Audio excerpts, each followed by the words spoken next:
quero conversar um pouquinho com vocês sobre a diferença entre as alergias alimentares IgE e não IgE mediada. Então vamos começar falando das alergias IgE mediadas. Então, primeira coisa, são aquelas reações mais graves que geralmente acontecem após 2 horas da ingestão do alimento, né? Em até 2 horas, pode ser logo após.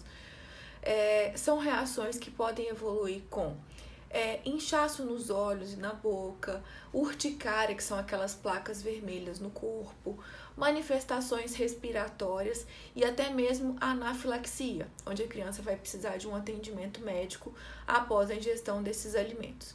A reação IgE mediada é aquela que envolve a produção de anticorpos contra o alimento. O que significa isso? Significa que quando a criança entra em contato com o alimento, o corpo cria uma memória, que é um anticorpo contra aquele alimento. E todas as vezes que ela tiver contato com o alimento novamente, ela vai ter os mesmos sintomas. Ou seja, essa alergia ela é reprodutível. A gente consegue ver acontecer várias vezes à medida que a criança mantém o contato com o alimento. A reação IgE mediada, geralmente, ela é acompanhada pelo gastroenterologista e também pelo alergologista, por tratar-se de uma reação geralmente mais grave. A reação IgE mediada, geralmente, ela é mais duradoura. O que isso significa? Nem sempre as crianças vão ficar curadas entre os 2 ou 3 anos, que é o que acontece com a alergia não IgE mediada. Eu quero explicar para vocês agora rapidamente qual que é a diferença entre alergia e sensibilização. Muitas vezes as mães chegam no consultório com os exames de IgE positivo, ou seja, a gente dosa o anticorpo no sangue daquele alimento específico. Então existe IgE específica para leite, IgE específica para ovo, IgE específica para trigo. A gente consegue dosar os anticorpos no sangue quando a reação é IgE mediada. Mas nem sempre esse resultado positivo significa alergia. Então, vale a pena saber qual que é a diferença entre alergia e sensibilização. Sensibilização é quando eu tenho um exame positivo, mas não tenho sintomas quando eu como aquele determinado alimento. Então, se a criança consome o alimento, não tem nenhum sintoma e de repente tem um exame IgE específico positivo, ou seja, o anticorpo presente no sangue dela, isso não quer dizer nada. Isso não quer dizer que ela é alérgica, apenas que ela é sensibilizada àquele alimento, que ela já teve contato e que ela produziu um anticorpo inespecífico, que não causa sintomas. Agora, se a criança toda vez que come o alimento tem reação, fica inchada, dá placa na pele, apresenta sintomas mais graves e ela tem aquele exame IgE específico para o alimento positivo, sim, isso significa que ela realmente é alérgica ao alimento. A alergia é o teste positivo mais os sintomas. Não adianta eu ter o teste positivo, se eu não tiver sintomas, eu não sou alérgico. Então, o que eu quero dizer com isso? Que a gente tem que tomar cuidado para pedir esse exame IgE, porque muitas vezes ele acaba nos atrapalhando. Se a criança não tem sintomas ao ingerir os alimentos, ainda que ela tenha um exame positivo, isso não quer dizer que ela é alérgica, porque a alergia está associada aos sintomas repetidos todas as vezes que a criança entra em contato com o alimento, certo?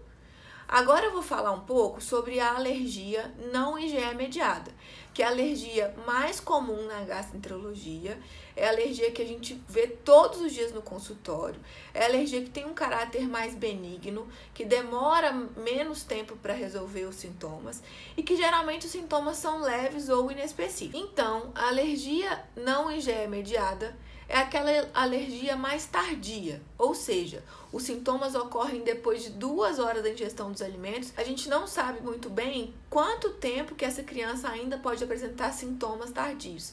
Tem alguns autores que falam até 48, 72 horas, e tem autores que falam que até 1 semana depois a criança pode apresentar reação àquele determinado alimento. Então, quais são essas reações? Geralmente são reações inespecíficas. Irritabilidade, dor abdominal, sangramento nas fezes, piora do padrão evacuatório, às vezes com diarreia, piora das regurgitações, piora do sono. Isso tudo pode ser sinais ou sintomas de reação alérgica não IgE mediada. Como que a gente vai fazer o diagnóstico? O diagnóstico é feito apenas quando a gente faz o teste de desencadeamento. O que significa isso? A gente precisa retirar da dieta daquela criança ou da mãe, se a mãe estiver amamentando aquela criança.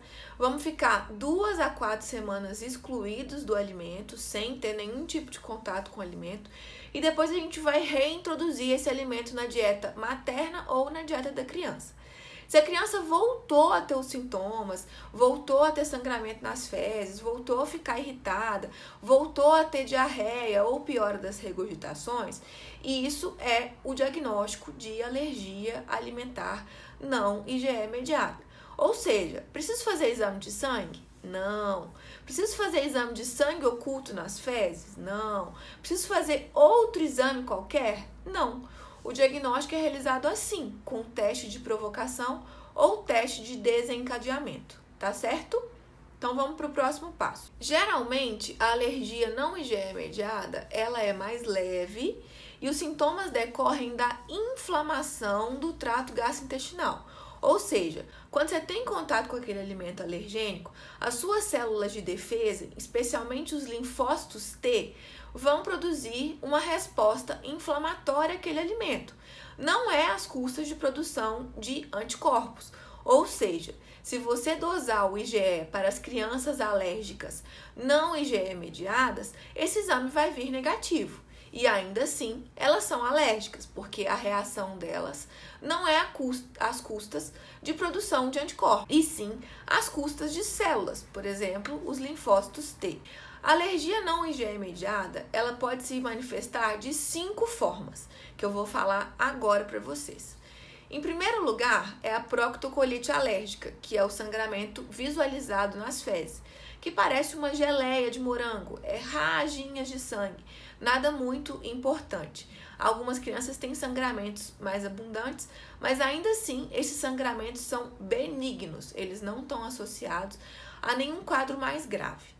Em segundo lugar, é a enteropatia. O que é isso? É aquela criança que não consegue ganhar peso, porque aquele epitélio intestinal vai estar inflamado e a absorção dos nutrientes se torna prejudicada. Dessa forma, a criança não ganha peso adequadamente. Em terceiro lugar, são os sintomas inespecíficos, que é a piora do refluxo, que é a diarreia, distensão abdominal, irritabilidade, piora do padrão de cólicas, dor, essas coisas que a gente sabe e vê muito durante o dia a dia na prática clínica. E por último, é a FPAS, que é uma enterocolite associada à proteína alimentar. Mas isso já é um assunto mais específico que a gente pode falar em um outro dia. Então, pessoal, eu acho importante, nem toda alergia alimentar é igual a outra. Por quê? Porque dessa forma você não vai comparar o seu filho com ninguém. E aqueles exames, ou se o médico não pedir exame, aquela condução vai ser individualizada para o caso dele. E não adianta chegar, às vezes, e falar assim: ah, mas o fulano de tal pediu exame. Ah, mas não. Porque cada criança é uma. E cada alergia é uma. Um beijo para vocês e eu espero que eu tenha ajudado.